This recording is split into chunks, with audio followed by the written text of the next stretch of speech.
Yo, grace and peace. Welcome back to another episode of All Things Theology, where this is your host, K-Dub, and today we're going to talk about New Year's. First day of New Year's, and people are already going insane. We got so much content to drop out in the future, but I want to talk about William Murphy because he is back making false promises. And just in case you didn't see some of his shenanigans from last New Year's, let's talk about it.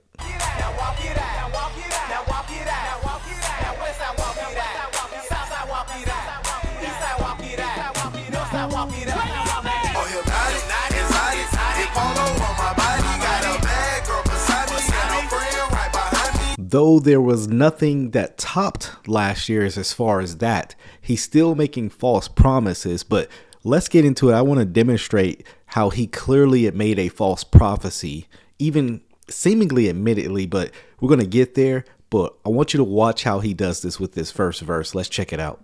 Look on screen. Let's read together. Again, God's message. Y'all do know what again means, don't you? Y'all know what again means? That means you about to get it again. Some of y'all trying to be slow. Look at somebody and tell them that means you about to get double for your trouble.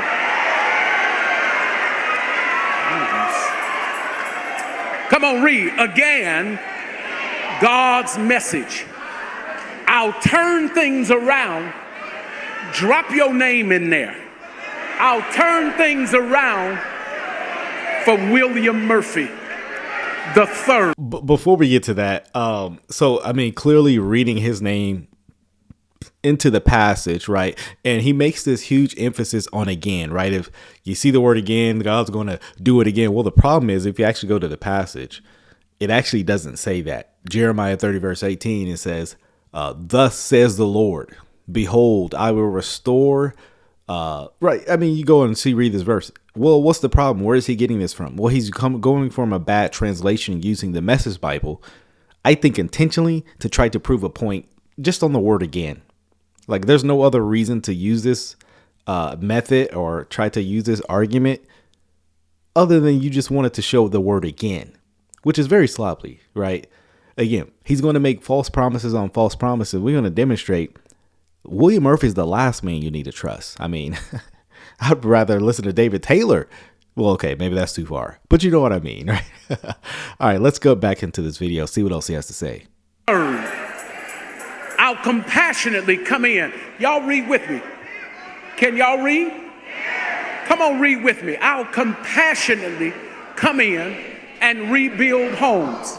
The town will be rebuilt on its old foundation, and the mansions will be splendid again. Say that one more time. And the mansions will be splendid again. Thanksgivings will pour out of the windows. Laughter will spill through the door. God told me this in the first service. I hear to say it again. Some of y'all been working on a fake laugh. You about to get your real laugh back. Some of y'all been laughing to keep from crying, but this year you gonna laugh because you got the joy down in your heart. Yeah, they're laughing. They're laughing because they're not laughing for joy, right? But again, one of the things you see with William Murphy is he actually doesn't exegete the passage, explain the historical context. None of that is actually relevant. He sees a word, right? I'm actually surprised he didn't use the word house, mansion, right? As he did last year. We'll get there in a second, right? But he sees a word, picks the word, and then he preaches based on that word.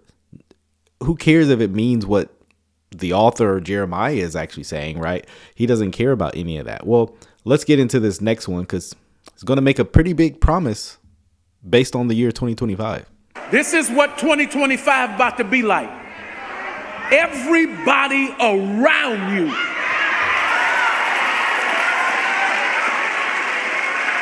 see, some of y'all selfish. You don't want the people around you to win. I came to preach to people. I want my mama to win. I want my daddy to win with his trifling self. I want my sister to win. I want my brother to win. I I want my baby daddy to win. How dare you? You got to stop doing that. You got to stop doing that. No, Jeremiah just talking about that. It's just everybody's going to get that bread in their pocket, right? That's all this is, right? 2025 is going to be your best year ever.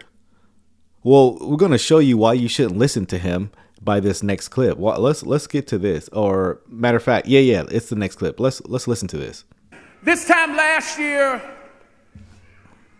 Mom, I was super excited about the coming leap year. I was excited because I believe that there were so many good things that were about to happen. I had just recorded a new record, and I was believing that this would not be just a Grammy-nominated record, but that it would be a Grammy-winning record. Ain't nobody gonna praise God for me? You don't want me to win. That's trifling. You don't want me to win. Let me talk to my online sanctuary. This record is not just going to be Grammy nominated. It's going to win.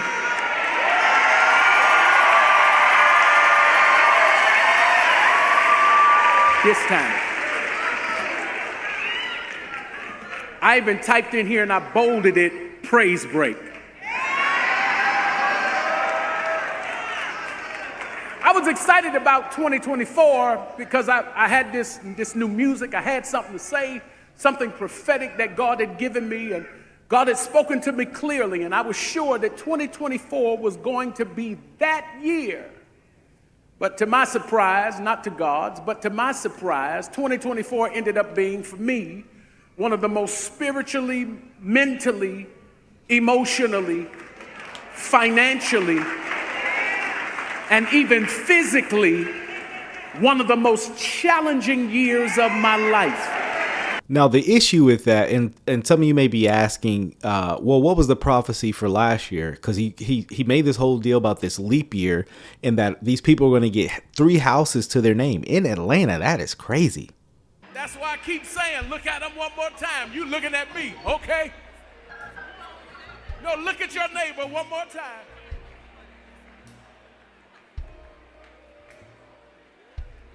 Look at them and say, welcome to your leap year. Do they add the extra day?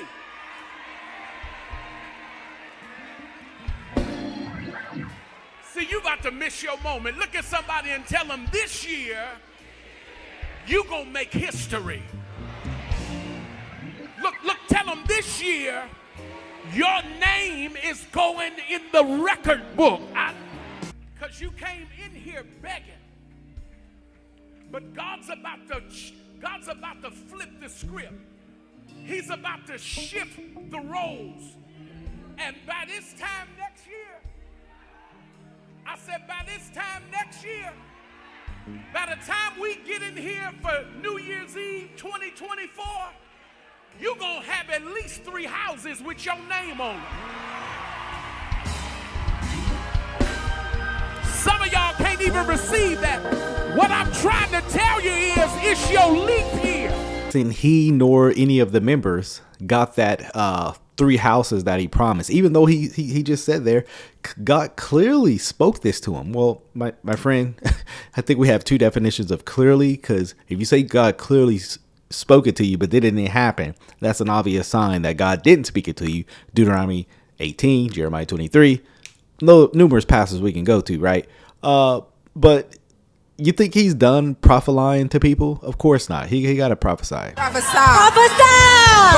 Let's see what else he has to say. And let me just say, while this guy is telling them, the people, this didn't happen. This is the worst year he's had, even though he prophesied 2024 is going to be a great year. He's literally telling them it didn't happen.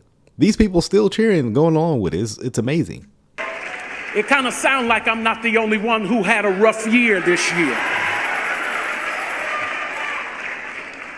2024 gave walk it out a whole new meaning. I had to literally just walk out some stuff. And at the same time, while I was walking it out, I was trying my best to maintain my swag while surfing the waves Boy, ain't no way, boy.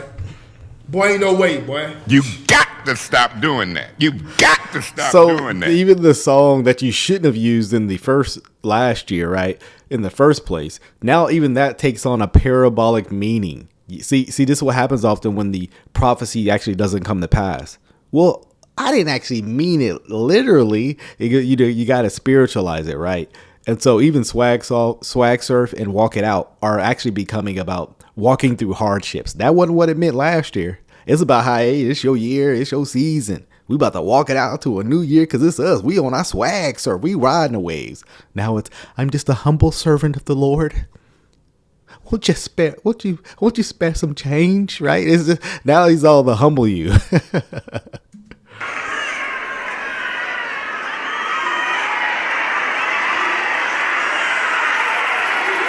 Anybody else trying to maintain your swag? And now the church going crazy because they think they about to play it again. And at this moment I'm watching, I'm like, oh, he's gonna do it again. But he did not want to get that smoke again.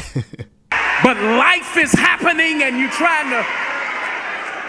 I'm just trying not to drown in the ocean of life.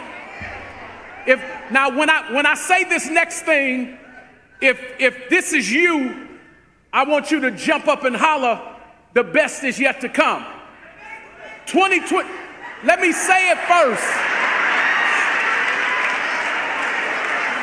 She like, I don't care what you say, I feel it. Yeah, that's the problem, because they've been emotionally trained to, no matter what you say, hey, they ready to scream, they ready to shout. You could say, it don't matter what you said. They've already been conditioned, right, to yell, scream, shout when the preacher talks, right? It doesn't matter. It doesn't matter. Time you gotta holler when you feel it, y'all. Life was life in this year. Sure was.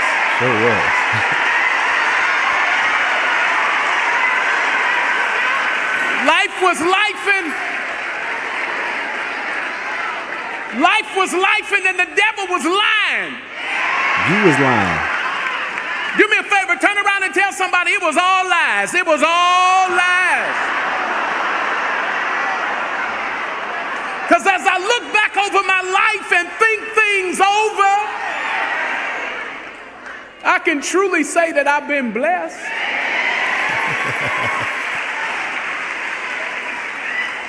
Tap your neighbor, tell him I got a real testimony. Let me testify. After all that I've been through, I got a story to tell you. I bet you do. He wouldn't let the devil consume me, because God knew he would use me. I found out for real this year, y'all, that God is no respecter of persons. What he's done for one, he will do for you. Just touch the people around you and just holler, same grace, same grace, same grace, same grace. Now, I bet he does have a story to tell now that prophecy didn't come true. Now, this guy just told these people this has been the worst year of his life, financial, spiritually, emotionally, physically, and talking about what God will do for you, he'll do for another. Sir, we don't want that. No, sir. You got to stop doing that. You got to stop doing that. You can keep that energy, sir. We do not want it. Okay, over there. All right, one more clip over here. Let's talk about this, because it's the absurd promises for me that's just ridiculous. And for many of us, we're just glad to get it over with. Can I prophesy that you are about 16 minutes away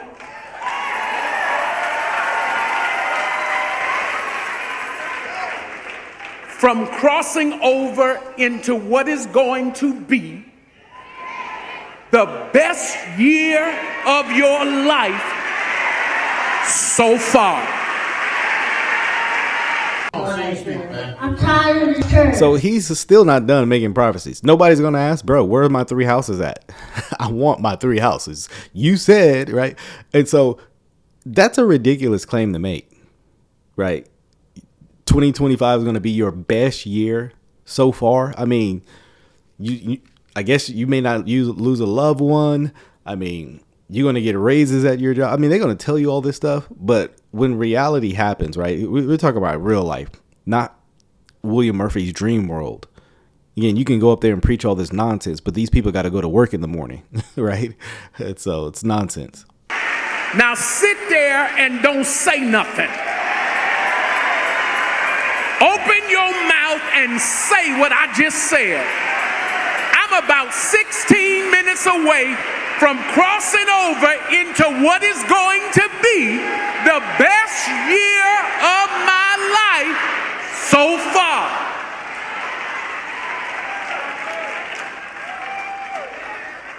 I don't know about y'all, but I'm just happy that I survived the drama. I'm happy that I survived that lingering trauma that the devil kept using this year, trying to trigger me. But I came out of this year really able to say I'm untriggerable. Who am I talking to in the room tonight? Somebody holler, I'm untriggerable. This time last year I would have slapped you, but this time last year I would have cussed you out real good for 3 days straight. But now, because of what I've overcome, somebody holler, I'm untriggerable. Wow. Cuss out for 3 whole days? My goodness, sir. No. No, you're not untriggerable. You know why? Someone sent me this clip. Y'all excuse me, but this time last year they was calling me a false prophet, damning me to hell, wishing I would die, but I'm still here. And guess what? I look better this New Year's Eve than I looked last New Year's Eve. I look better, I feel better. Somebody help me give God praise that the people who counted you out can't count. They thought you was gonna die back in January. You still here in December.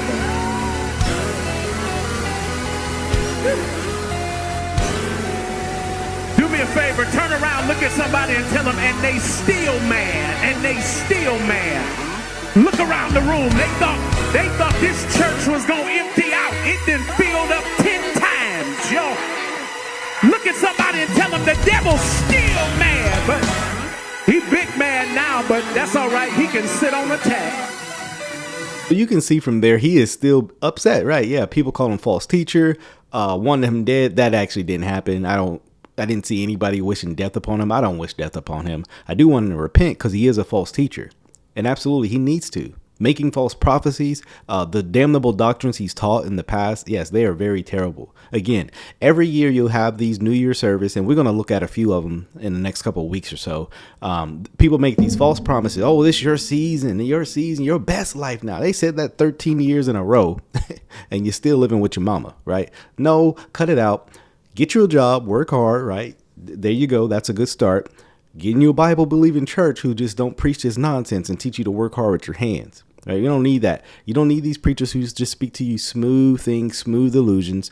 No, you don't need people to tell you what you want to hear. Again, they're going to say that. Guess what? 2025, William Murphy going to be saying the same thing. 2026, he's still alive and preaching. He's going to be saying the same thing. Nothing's going to change unless he repents, obviously, and that's what we hope for. Hope this video was educational. Till the next time, grace and peace. Oh, grace and peace. Thank you for watching another episode of All Things Theology. If you enjoyed what you heard today, go on and give me a like. Subscribe to the channel. Hit that notification bell. I promise to give you weekly lives, videos, interactions, exposing false teachers, sharing with you, the viewer, my theological beliefs, things about the culture and the Bible. So if you're here for that, come on and join us. Also, if you would like to support this channel financially, you can do so by becoming a Patreon member or a YouTube member. Links are in the description below. You can see content before it drops. You can also have Q&A sessions with also other Patreon members, YouTube members as well. So if you would like that, hit the description link in below. Every